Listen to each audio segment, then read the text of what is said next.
పాలనలో speed పెంచనున్నారు CM Revanth Reddy. దీనిలో భాగంగా కేబినెట్ ప్రక్షాళనకు కాంగ్రెస్ సర్కార్ సిద్ధమవుతున్నటువంటి బ్రేకింగ్ న్యూస్ చూస్తున్నాం. పంచాయతీ ఎన్నికలకు ముందే కేబినెట్ని విస్తరించేటువంటి అవకాశం ఉంది. ఇక సామాజిక సమీకరణాలు, భౌగోళిక పరిస్థితుల ఆధారంగా బెర్తుల్ని ఖరారు చేస్తారు. 4గురికి ఉద్వాసన పలికేటువంటి అవకాశం ఉంది. 6గురికి కేబినెట్లో అవకాశం కల్పించేటువంటి పరిస్థితి ఉంది. ఇక కొండా సురేఖ స్థానంలో విజయశాంతికి చోటు దక్కనుందని సమాచారం. అన్న వెంకటరెడ్డి స్థానంలో తమ్ముడు రాజగోపాల్ రెడ్డికి అవకాశం ఉండనుందని అప్డేట్స్ అందుతున్నాయి. ఇక పొన్నం ప్రభాకర్ గౌడ్కు బదులు మహేష్ కుమార్ గౌడ్ కేబినెట్లోకి రాబోతున్నారు. ఇక జూపల్లి స్థానంలో మదన్ మోహన్ రావు, అదనంగా వరంగల్ జిల్లాకు చెందినటువంటి మాధవరెడ్డి, కరీంనగర్ నుంచి మున్నూరు కాపు ఎమ్మెల్యే ఆది శ్రీనివాస్ కూడా ఛాన్స్ దొరికేటువంటి అవకాశం ఉంది. దీనికి సంబంధించి మరిన్ని అప్డేట్స్ మా కరెస్పాండెంట్ సతీష్ అందిస్తారు. సతీష్, పరిస్థితుల ఆధారంగా లేకపోతే జరిగినటువంటి పరిణామాల ఆధారంగా చూడాలంటారా? మంత్రుల మార్పు కావచ్చు, లేకపోతే కొత్త మంత్రులకి వచ్చేటువంటి అవకాశానికి సంబంధించి కావచ్చు, ఎలా చూడాలి ఈ పరిణామాన్ని? జూబ్లీ హిల్స్ విజయం తర్వాత రేవంత్ రెడ్డి కీలక నిర్ణయాలు తీసుకోబోతున్నారు. అధిష్టానానికి ఇప్పటికే పలు సూచనలు, వాళ్ళతో చర్చలు కూడా అయిపోయినాయి. ముఖ్యమంత్రి ఈ జూబ్లీ హిల్స్ విజయం తర్వాత చాలా కీలక నిర్ణయాలు అయితే తీసుకోబోతున్నారు. 42% ఏదైతే ఈ బీసీలకు సంబంధించి పార్టీ పరంగా ఇచ్చి, అంతకంటే ముందే కేబినెట్ ని చేంజ్ చేసే యోచనలో ఉన్నారు. కేబినెట్ పరంగా చూస్తే బీసీలకి, ముఖ్యంగా బీసీ వాళ్ళకి పెద్దపీట వేయాలి. డిప్యూటీ సీఎం గా మహేష్ కుమార్ గౌడ్ కి ఇచ్చే అవకాశం ఉంది, మరో బీసీగా. అలాగే పొన్నంకి పీసీసీ ఇచ్చే అవకాశాలు కనబడతా ఉన్నాయి. కాంగ్రెస్ వర్గాల నుంచి వచ్చిన అవకాశాలు అయితే ఉన్నాయి.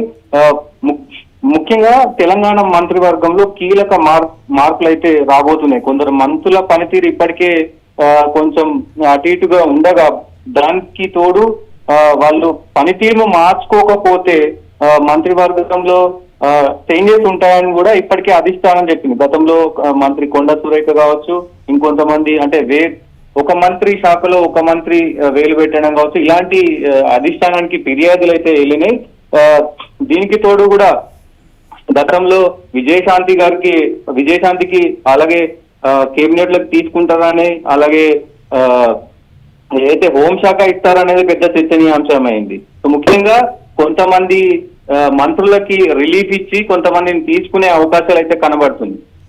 ఇక రాజగోపాల్ రెడ్డి విషయంలో గతం నుంచి ఉన్నటువంటి పరిస్థితి, అంటే అన్న విషయంలో చోటు చేసుకున్నటువంటి పరిణామం, ఇప్పుడు వచ్చినటువంటి పేర్లన్నీ కూడా మనం చూస్తే వివాదాల్లో ఉండటమో, లేకపోతే వారిపైన విమర్శలు వస్తేనో చోటు చేసుకున్నటువంటి పరిణామాల ఆధారంగానే చూడాలంటారా? ఎలా చూడాలంటారు దీనికి సంబంధించి?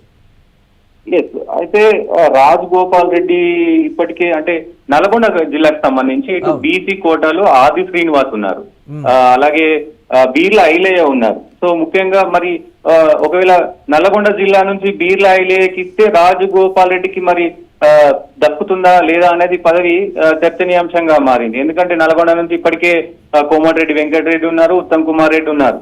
సో మరి ఆ బీర్ల ఐలయ్యకి ఇస్తే రాజగోపాల్ రెడ్డి పరిస్థితి ఏంటి అనేది కూడా కొంచెం అయోమయంలో ఉంది.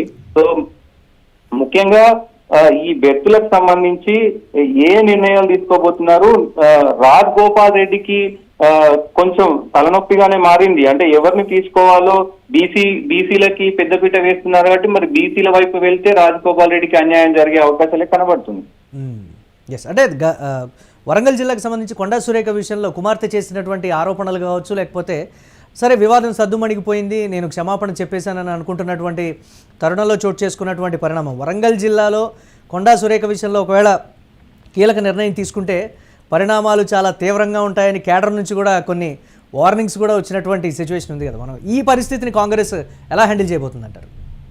ఇప్పుడున్న బీసీ కోటాలో ప్రధానంగా ఎస్సీ వర్గం నుంచి బట్టి విక్రమార్క డిప్యూటీ సీఎం గా ఉన్నారు, దామోదర్ రాజనరసింహ ఉన్నారు, వివేక్ వెంకటస్వామి ఉన్నారు, అడ్లూరి లక్ష్మణ్ మంత్రులుగా కొనసాగుతున్నారు. కాగా బీసీల నుంచి పొన్నం ప్రభాకర్, వాగిటి శ్రీహరి, కొండా సురేఖ ఇప్పటికే మంత్రివర్గంలో ఉన్నారు. అదనంగా డిప్యూటీ సీఎం గా మరో బీసీకి ఇవ్వాలనేది కూడా వీళ్ళకి ఇది ఉంది. మహేష్ కుమార్ గౌడ్ కి కావచ్చు, అలాగే పిసిసి చీఫ్ గా పొన్నంకి కావచ్చు, వీళ్ళకి ఇచ్చి వరంగల్ నుంచి కూడా మంత్రి పదవిలోకి తీసుకునే అవకాశాలు అయితే కనబడతా ఉన్నాయి.